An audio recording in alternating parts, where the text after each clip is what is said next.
Hello, and welcome to the first episode of Shotgun Media.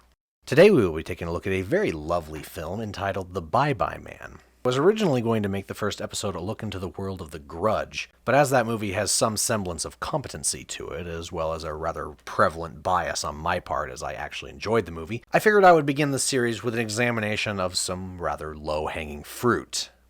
So let's begin. The Bye-Bye Man is an excellent example of standard natural selection as it stars a plethora of fools who do things that no normal human being would ever do. At best, these people look like they put about as much thought into destroying this interdimensional killer as they do ordering a burger at a drive-thru, and at worst, it looks like they're actively trying to screw themselves and everyone else over. The Bye-Bye Man himself is a walking contradiction. The movie sets up a set of rules in which he must follow, but then proceeds to break every single one. It begs the question of why even state these rules if he's just going to do whatever he wants anyway. So we open in Wisconsin in 1969, where we meet Larry, who pulls up to a house and knocks on the door, demanding it to be answered. A woman opens it, and he desperately demands to know if she's told anyone else the name. She brushes off his odd behavior and happily informs him that she told Rick, who thought that it was funny. Larry then acquires a somewhat distant and forlorn expression before walking back to his car, mumbling about how sorry he is. He grabs a shotgun from his seat. The woman realizes what's happening and slams the door. Now, the thing is, Larry then proceeds to walk up to the door and shoot it. And this process takes maybe 4 or 5 seconds. Maybe about that. He kicks the door open and we see that the woman had been hit. So from what I can gather, the woman slammed the door and instead of running away or instead of warning her family, she just stood behind the door. And from the fact that she was laying on her back with her wound on the front, it tells me that as soon as she slammed the door, she stayed facing it. Not exactly sure what her plan was there. So Larry shoots her, and then he calls out for Rick, even though Rick is directly in the next room, within eyesight, laying on the ground. It's like, it's weird. It's almost as if Larry can only see what the camera sees because he doesn't actually acknowledge Rick's existence until the camera reveals him on the floor. But basically, Larry walks up and proceeds to ask him the same question about the name. Rick proceeds to be an absolute genius and informs Larry that he told one of the neighbors. So, this man, who just witnessed what I can presume is his wife getting shot by this madman screaming about who a name was told to, immediately said, "Oh, yes, of course, yeah, I told the neighbor, I told, what was her name? Giselle, yes, I told her." Yeah. The gun-toting lunatic who is screaming about who you told a name to, you gave him a name. Why would you do that? So Larry shoots Rick after staring across the street maniacally, calls out to the silence like a true picture of mental wealth. "I'm gonna stop you!" and walks across the street, screaming out, asking who the neighbor told. At the same time, he begins chanting, "Don't think it. Don't say it," as he grows ever closer to his target. Aren't you very much making that the case? You're screaming at these people who they've told the name to before shooting them dead. And not only would that make them think about it, that would make them think about it pretty damn hard, with a lot of panicking emotion behind it. And also, your concentration on not actually thinking about the name is going to make you think about it more, so you're effectively making the situation worse. Apparently, that doesn't actually matter at this point. Maybe if this guy actually put as much thought into the situation as he did making sure his pants and sweater vest matched, he'd get somewhere a little bit more efficiently, but here we are. Next, we see the title card pop up, and we're shown an image that we're subjected to pretty often throughout the movie, but it doesn't actually have any payoff at any point, and there doesn't actually seem to be any reason for it to be there. I'll get to it in a little bit. Finally, we're introduced to our heroes, Elliot, John, and Sasha, and I actually had to go look those names up as those characters are so incredibly memorable that I never actually learned any of their names. In fact, I had to keep going back and changing my notes over and over again because I kept mixing John and Elliot up, and every time they would reference each other, I thought they were referring to themselves in the third person. I was just thinking. About John? Did he just refer to himself on the...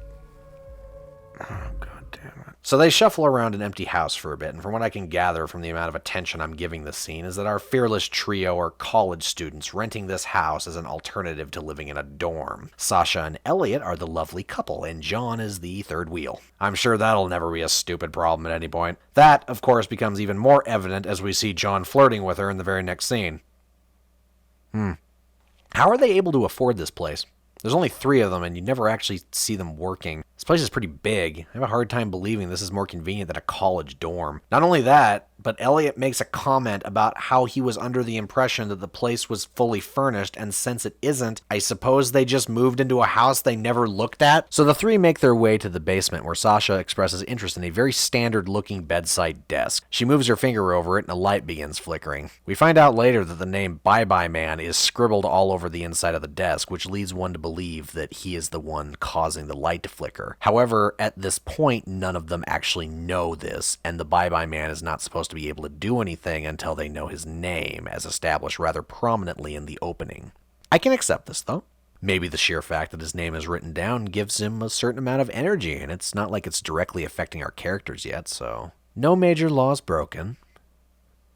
Yet. So Sasha hears a coin dropping in a nearby crawl space, and we're immediately jump scared by a door slamming. Again, the Bye Bye Man seems to have a lot of abilities for the fact that he hasn't been called into existence yet, but I suppose he hasn't actually done anything, so fair enough, I guess. So next we get the party scene of this movie, in which we are introduced to Elliot's brother and niece. The niece, who is at a party that probably has alcohol at it, makes her way upstairs for no other discernible reason other than to make a beeline for the crawl space that we had the coin jump scare in earlier. She opens the door, and a large dog-like creature sticks its head out of the crawl space on the opposite side of the room. Alright, this is admittingly kind of a cool shot, if you don't look at the CGI. But we have officially crossed over into broken rules territory. I was willing to forgive the first 2 instances, but we have hit strike number 3. It is established again and again throughout this film that the Bye Bye Man and his hellhound are literally nothing without the knowledge of their being. Yet here we are with constant lures and hints, as if the 2 are baiting them to find out the name so they can start causing a problem.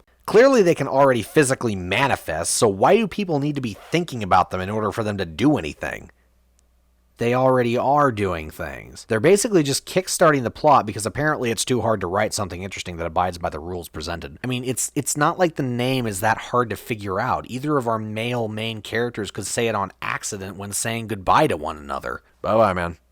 Yeah, see you, dude. What's more, has this accidental name drop never happened? The Bye Bye Man should have no reason to try and lure people to his name even if he were capable of doing so. Is this movie trying to tell me that no 3-year-old has ever said these words out loud on accident? I'm pretty sure I've accidentally said this at least once in my lifetime. It's not like the characters need to have the prior knowledge of what the entity is, as simply seeing the name written down is enough to summon him, but apparently that doesn't even need to be the case. He can just spawn coins at any given time to progress the plot into Act 2. So Elliot puts the coin in the desk, the coin falls out, Elliot pulls the drawer out to look for a hole where he finds the inside covered in inane scribblings reading "Don't say it, don't think it." He tears the paper off, and the absolute genius that I can only assume was Larry wrote the Bye Bye Man underneath the paper that practically was a neon sign saying "Remove me." Glad to know Larry had the forethought to destroy all knowledge of the Bye Bye Man by killing the people who knew the name, and then very half-heartedly covered the name up written in the desk with a piece of paper. Don't burn it or anything, just cover it up and then make it stupidly obvious that it's there. Clearly the mark of an intellectual. So next we're introduced to Kim. Kim is a psychic. You're actually psychic? Sensitive, my mother says. Oh, sensitive, huh? A psychic in a supernatural horror film. So her entire character arc is about as predictable as the passing of time. Elliot, who decides to be a complete asshole to her about this, declares that he needs proof that she's psychic. And instead of not actually caring if he believes her or not, she decides to put together a seance for him. Isn't that quite the coincidence that Sasha just happened to have a psychic friend that she invited over the day that her boyfriend read the Bye Bye Man's name? Then that psychic friend just happened to get into a conversation about it, which in turn led to them doing the seance. Not before, but immediately after he read the name. That is just such a... How about that? So Elliot continues being an asshole, and John continues being a weirdo while they do this, and nothing of any particular interest happens until... Don't think it. Don't say it. Don't say it, don't think it. Don't say it, don't think it. Don't say it, don't think it. Don't say it, don't think it. Don't say it, don't think it. Don't say it, don't think it. Don't say it, don't think it. Don't say it, don't think it. Don't say it, don't think it. Don't say or think what? The bye-bye man. Alright. So we've successfully come to the end of Act 1 because our fearless hero doesn't know how to follow the simplest of directions. Wonderful. So we get a scene immediately after this, which I think was actually fairly well done, as we get our first look at the Bye-Bye Man standing in Elliot and Sasha's room, watching them in the corner. Elliot switches on his light and sees that it's just a coat hanging from the wall. Sadly, this moment of competence is short-lived, as it is followed up by Elliot slowly walking around his house and standing behind John's door, listening to him having sex with the psychic girl for 20 God-forsaken seconds.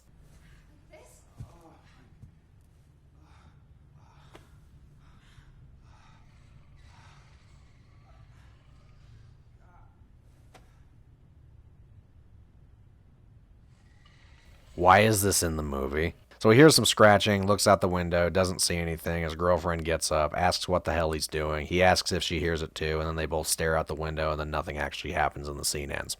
Brilliant. What a missed opportunity this scene was. The scratching was implied to be coming from outside, so there could have been a very tense scene in which Elliot bravely went to investigate the source, and we're left waiting from the perspective of Sasha as he did so. I use the word bravely very loosely, obviously. Yes, I know that's a horror movie trope. Still would have been a better scene. But of course we had to take the movie's duration into question. The movie itself is already an hour and 40 minutes long, and that probably would have been a pretty lengthy scene, and if it would have happened, we might not have gotten to see John and Sasha awkwardly talking at each other about how bad at sex he is after he drops her off at her house. Yeah, that was pretty integral to the plot. Oh yeah, and this happens. John demonstrates the art of acting for us, and it's something. Let me tell you. Nothing, okay? Kim, I need to go. Now. Huh.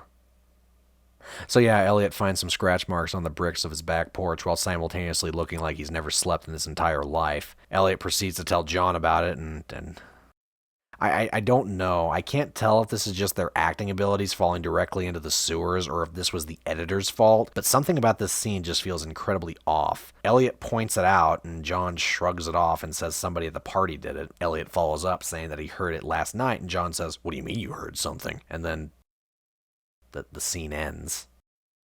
John just walks off without waiting for an answer. I don't know what feeling this scene was trying to portray, unless John is somehow twisting this around as if Elliot was complaining about his sexual encounter last night, in which case, be quieter then.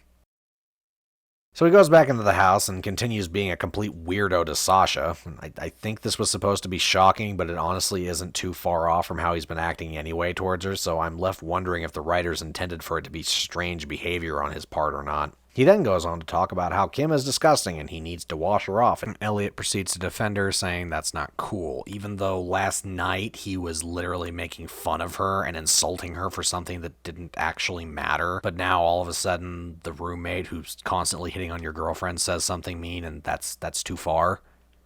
That's interesting. That's very interesting. Also, am I being led to believe that this man actually thought there were maggots falling out of Kim's hair? He looks at her in one shot, there's nothing there. He looks at her again. Suddenly there's maggots all over her. He looks away, immediately looks back, and the maggots are gone. I'm not saying I would immediately jump to the conclusion that I'm hallucinating, but I would at least consider that I mistook something. You were with her all of last night. You'd think you'd have noticed it then. So Sasha coughs, and we start seeing that she's actually starting to get sick. I guess the Bye-Bye Man's doing it. Nothing really comes of it, so yeah. She hallucinates a naked John telling her to leave Elliot for him, and she proceeds to not react to it. Moving on. So Elliot, upon hearing weird noises, goes into the basement again after walking outside to assure us that it is in fact the middle of the night. We get the patented hello, and which guarantees us a jump scare in this scene.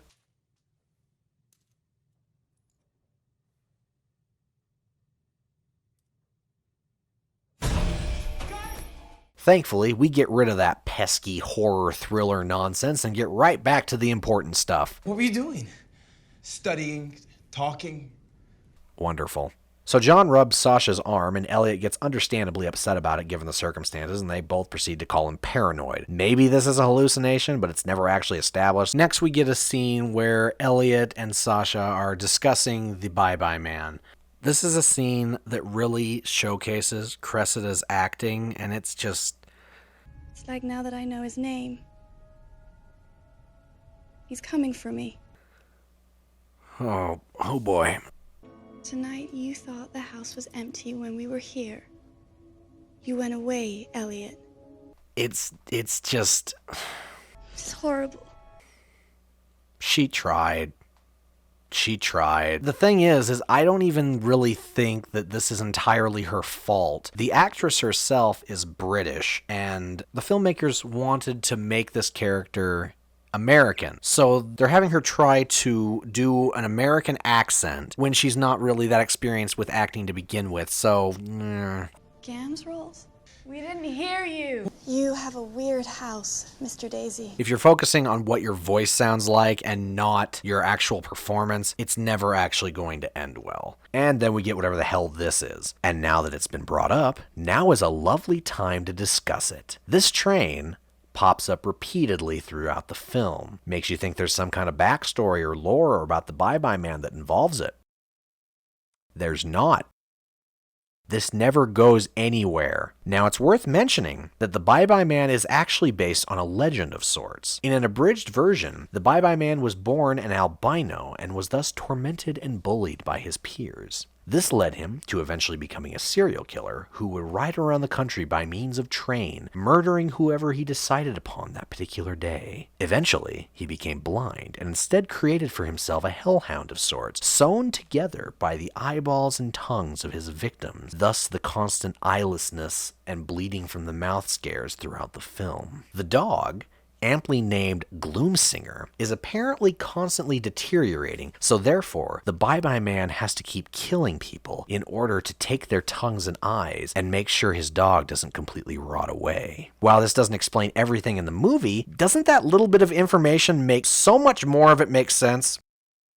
It's never said at any point in the film. So we get our obligatory research scene, and it turns out the words Bye-Bye Man don't actually turn up any results. It's almost as if it was documented more people would be dying. But the entity's catchphrase comes up with one result. Also, the greenhouse owner's name is Mr. Daisy.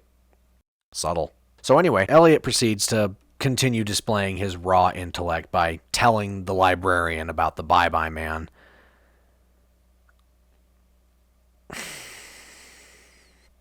And he just...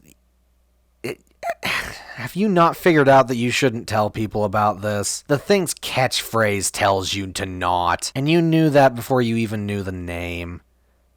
How did it even cross your mind that this was a good idea? Alright, so we get a continuation of the movie's opening, and the neighbor actually puts up a fairly decent fight at first. I guess books are a good alternative to defending yourself from a shotgun instead of, I don't know, running away through the door that's directly behind you.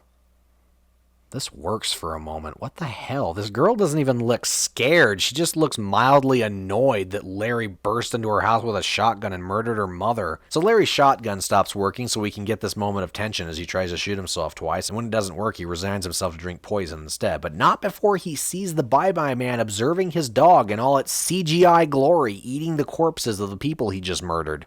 It's like someone redacted the whole story so no one else could read it. Why would anyone do that? Also, this librarian sure does know a lot about this story she just found out about. Interesting. So Elliot proceeds to write Bye-Bye Man on a piece of paper and realizes he shouldn't be doing that, and then kind of sort of makes a half-hearted attempt to scribble it out. So you found out that you shouldn't be spreading the word here, but you're still not thinking that maybe you shouldn't have let the librarian in on your clearly life-threatening problem. Brilliant. Yep, that's completely illegible. Good thing you're here, Elliot. So I suppose he doesn't know yet that the Bye-Bye Man can cause hallucinations, so I can't get too upset at the fact that he believes that Sasha's cheating on him upon seeing this, but like, man, you just lost an hour sitting in a library for what you thought was 30 seconds. I would be questioning everything I saw at this point. Hey look, a jump scare. That was, yeah, that kind of proves right there that Bye-Bye Man's just trying to make you think this crap, but, yeah, you know.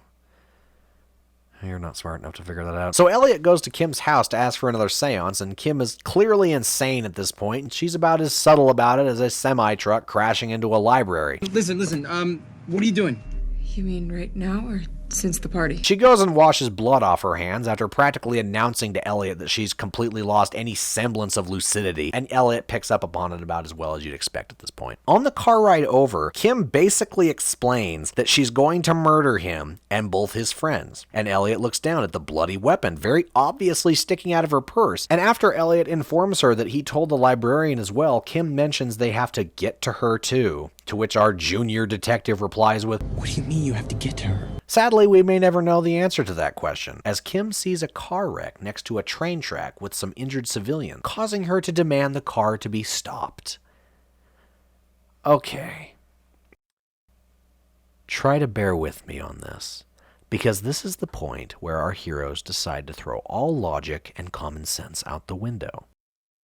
It's pretty fantastic. So after explaining that you can't trust literally anything that you see, Kim caves in at the very first awful thing she sees. Not like we could expect anything else from him at this point, but Elliot doesn't even question this as he stops the car and allows her to jump out. Elliot immediately grabs the bloody hammer out of Kim's purse and decides to jump out of the car himself and chase after her with it still in his hands. This is happening while the train crossing begins ringing, but Kim decides to continue sprinting at it. Elliot even yells out to her that she's hallucinating and that there's a train coming, and shockingly enough, she doesn't listen to him. Now, the car wreck is shown to just be beyond the train tracks. However, Kim decides to stop directly in the tracks and then just stand there, smiling. I don't know if this was intentional or not, or if she messed up when the director said action, and that shot just went through the entirety of post-production and made the final cut, but it's very strange. But yeah, she gets hit by a train. Yeah. The policewoman questions our three scholars, who manage to act as suspicious as physically possible, and they barely keep in the name, somehow, and then proceed to fall for every single hallucination thrown at them, despite Elliot continuously babbling about how he makes you see things. He makes you see things. Dear Lord, it's like watching a middle school bully picking on a bunch of kindergartners at this point. How these three are not thrown into a mental institution after this is beyond me. Oh yeah, and I guess John is taking Sasha home now because Elliot's being arrested since the train conductor told the police he was chasing Kim with a hammer. Alright, where am I? So Elliot is taken to the police station, where he continues to act insane as he mumbles, "Don't think it. Don't say it," over and over again. The policewoman comes in and informs him that they found out he's innocent because the plot wouldn't really be able to move forward with him in jail, so yeah. Elliot ignores her and continues chanting, and shockingly, the policewoman does her job and asks what it means. Elliot proceeds to inform her that he can't tell her, even after making such a gigantic deal about it and expecting her to not ask about it. Eventually, she threatens him, and he responds by giving her some very strange analogy about how if she saw the worst crime scene ever and her kids asked her how her day was, would she tell them the truth and put that into their minds, or would she spare them and lie to them? And that's very interesting considering the immense differences between a child asking you how your day was and a police department trying to fill out an incident report, but okay. Either way, this should have made Elliot look even more insane because he says this immediately after. I'm afraid of putting this into your head. But then they immediately let him go in the next shot. Yeah, he seems pretty level-headed after he chased his friend into a train with a hammer, after he acted like an absolute lunatic at the crime scene, and even more so during the interrogation. Yeah, just let him go, it'll be fine. Yeah, definitely. Go drive your own car, Elliot. Don't let your brother give you a ride or anything. You're definitely not a danger to anyone on the road right now. So guess what he comes home to and immediately believes is actually happening. Yep, this is what we're doing now. So Elliot grabs a baseball bat, and John apparently feels no threat whatsoever upon seeing it, and he gets beaten in the head with it. Oh, look at that. They weren't actually having sex. I didn't see that coming. The librarian calls next, and yeah, she's crazy too. Elliot ties his unconscious friend up, just in case he starts looking halfway reasonable about anything, and drags him away, informing him that he's going to fix this. His reasoning on why he tied him up is so he doesn't tell anybody about the Bye-Bye Man when he wakes up. Good thing we have a thinker on our hands. Okay, so would you like to know what his plan is to defeat the Bye-Bye Man? Okay, so he takes the nightstand, right? You know, the one with Bye-Bye Man written on it? Okay, alright, cool. He takes it out back, right? Okay. And he throws it down a hill. he threw the nightstand down a hill. How does this man dress himself? So he goes back to his car where he listens to a song that have the words bye-bye in the lyrics because subtlety is not a thing in this universe. He goes to Larry's wife's place, Mrs. Redmond, where he demands exposition. Mrs. Redmond proceeds to tell us some stuff we already know, and then she goes into about how Larry lost his mind. We found out that Mrs. Redmond doesn't actually know the name. Elliot proceeds to almost tell her, and then she offers her help in the form of a revolver she hands to him, telling him to kill everyone who knows the name and himself. Yeah. Hand the gun to the emotionally unstable person in your house. That's a great idea. Where did you even get that? Do you just keep a 6-shooter in the cushions of your... Why? So another hallucination starts, and Mrs. Redmond catches on fire and begins begging for Elliot to shoot her. At this point, Elliot has a brief moment of sentience as he realizes that he's seeing things. Not like that's giving him much credit, as this is the most blatantly obvious hallucination this movie has thrown at us yet. So what tipped you off, Elliot? The fact that she basically exploded like she was made of gasoline-soaked newspaper? The fact that the fire looked like it was photoshopped over her by an elementary school student? Getting a bit lazy there, bye-bye, man. So anyway, Elliot proceeds to not actually shoot her, and the illusion ends. He comes to the conclusion that their fear is what makes the entity stronger, and the hallucinations are simply a tool to make that happen. Armed with this knowledge, and ready to battle with this supernatural foe, our intrepid hero sets off to save his girlfriend and his best friend that he left tied up in the house with a concussion. At this point, Elliot continues to display to us that he shouldn't be allowed to drive after that scene. I'm not saying that he shouldn't be allowed to drive because of the hallucinations the bye-bye man is causing him to see. I'm pretty sure this man just should not be allowed to drive in general. He drives through a hallucination of John upon discovering that it isn't real,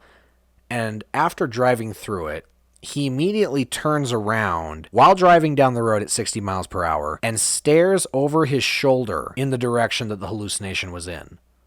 The hallucination is gone at this point. It faded out as soon as he drove through it. So he's effectively staring backwards at nothing. He turns around, and we see the librarian standing in the middle of the road for no actual reason, I don't think. He hits her, which causes him to flip his car. I guess. I don't think the librarian was bolted into the pavement or made of solid stone, so I don't know why this would cause him to flip the car. Maybe it would, but I don't think so. So Elliot crawls out, and he has a little bit of blood on his face, and that's about it from this massively traumatizing car wreck. He grabs his gun and doesn't even seem fazed in the slightest as he carries on, approaching the librarian. Having wrapped up that little subplot, we cut back to Sasha, who realizes it's time to wake up so the plot can continue moving forward. And almost as if the movie is giving up at this point, John wakes up at the exact same time she does. Good thing that concussion isn't having any lasting effects on you or anything. You just have dried blood coming out of your ears, but you're completely conscious and aware of everything around you now. Also, so movie, aren't we forgetting something? So we are now subjected to one of the dumbest scenes in the movie, as Sasha begins hallucinating that John is Elliot, and John begins hallucinating that Sasha is scary dead psychic girl. Sasha refers to John as Elliot. John corrects her, saying he isn't Elliot. This right here should give it all away that this is a hallucination. However, logic is not a weapon these young college students wield, as John is immediately petrified with fear as he sees Sasha completely disappear and a bloody Kim begins walking towards him. As Sasha sees John backing away from her in fear, she continues towards him, trying to comfort him and assuring him that it will all be okay. All the while, Sasha's actress is... Come on, it's all gonna be okay. We're gonna be okay. I feel better. Elliot, what are you doing? I'm sorry. I'm so sorry. It's pretty bad. John runs away, clearly terrified out of his mind. Sasha sees this and follows him, all the while continuing to deliver her performance, and it's... Elliot, I don't understand. What are you doing? It's physically painful. I feel so bad for this girl because I don't think it's her fault. It's the filmmakers and the writers, but it's just so bad. John runs away again, and Sasha follows him. Again, John, terrified, screams at Sasha to get away. And this is the expression that Sasha gives back to him. And we're going to pause right here. Okay, so, dear Lord. All right, so, John, I can't really expect anything from him right now because he's in full out panic mode at the moment. Even though he was given a couple hints that this isn't real, fine, sure, Kim's kind of creepy looking here. I would go as far as to say she's actually the single most scariest part of this film, which is kind of sad considering she's one of the victims and not the actual movie monster, but I digress. John's freaking out.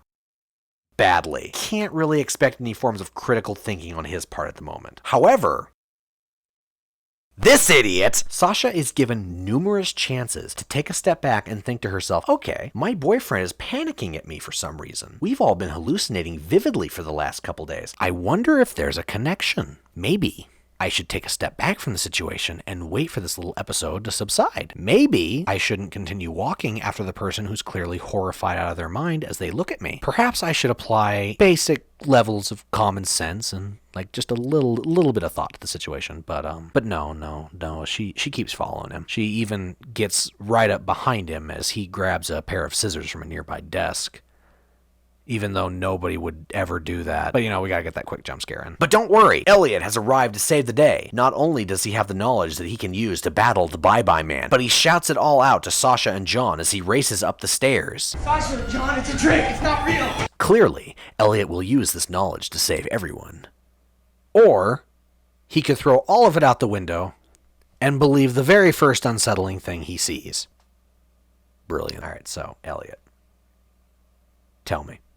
Why exactly did you even bring the gun with you into this situation? The Bye-Bye Man already tried to make you use it to shoot someone. Did you really think he wasn't going to try and do it again? In addition to that, what other purpose does the gun serve? It was given to you so you could kill yourself and everyone you told. What exactly were you planning on using it for? I mean, I guess you could have used it as a backup to do just that in case the not being scared thing didn't work, but how would you even be sure you were using it the way you wanted to because you can't trust anything you see? How did you think that your friends were going to be comforted by you waving a revolver around you while you screamed about how they needed to not be scared? Alright, so anyway, Bye-Bye Man shows up and pokes Elliot's forehead a couple times, and we're shown a couple scary images of Elliot's family being dead or something, and Elliot tells him to leave them alone, even though Bye-Bye Man can't actually do anything unless Elliot goes and tells him about it, so I mean, I'm sure he will. We still have some time left in this movie. Anyway, Elliot's brother and niece show up to this little train wreck, and Elliot applies his usual brand of situational management to it. Go away! They yell at each other through the door for a moment. Elliot almost says the Bye-Bye Man's name for no reason whatsoever, and Bye-Bye Man opens the door from upstairs with his mind, because I guess he can do that too. Next, we get this truly dramatic bit, where Elliot tries to keep the door shut while simultaneously holding his hand over his mouth and still trying to talk while doing so.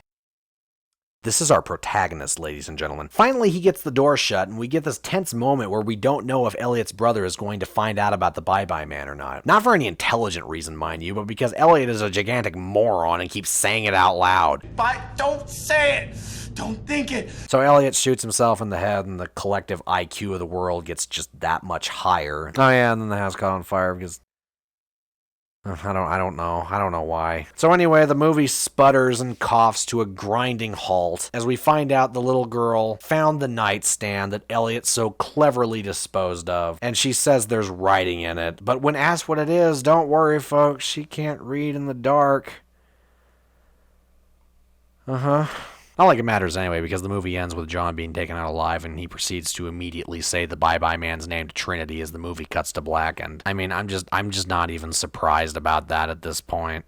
Oh, God, okay, so that was kind of a disaster. Let's sum this up here. The Bye-Bye Man can't do anything until you know his name. But he kind of can, if he really wants to. The train imagery is confusing and weird and acts like it's teasing some kind of backstory about the entity that never actually has any payoff whatsoever. There's just trains. Yes, there is a backstory to this legend, but it is never addressed in this movie. It should have been addressed in this movie. Our trio of idiots take every single opportunity given to them to make things 10 times worse. This is not even just normal horror movie levels of, oh, don't do that, don't follow the weird noises into the dark room. There are moments where I legitimately wonder if these characters have any thought process at all. John's a creepy weirdo. Sasha has the personality of a brick wall. wall, and Elliot acts like he routinely pours Imodium into his ears. No character in this movie acts like a human being. The closest thing we got to a relatable character was Elliot's brother, who had less screen time than the dead psychic girl. The writers even gave these characters a way out, and they proceeded to completely forget it even existed and didn't even try to use it. It's one thing when you're hallucinating, but when you know you're hallucinating and still end up shooting your girlfriend on accident, you really can't blame the Bye-Bye Man for that. I also wouldn't sit there making a conscious effort to not say the name of the creature out loud, thus dooming my friend. Not saying something isn't that difficult, contrary to what this movie would like you to believe. These people are just idiots.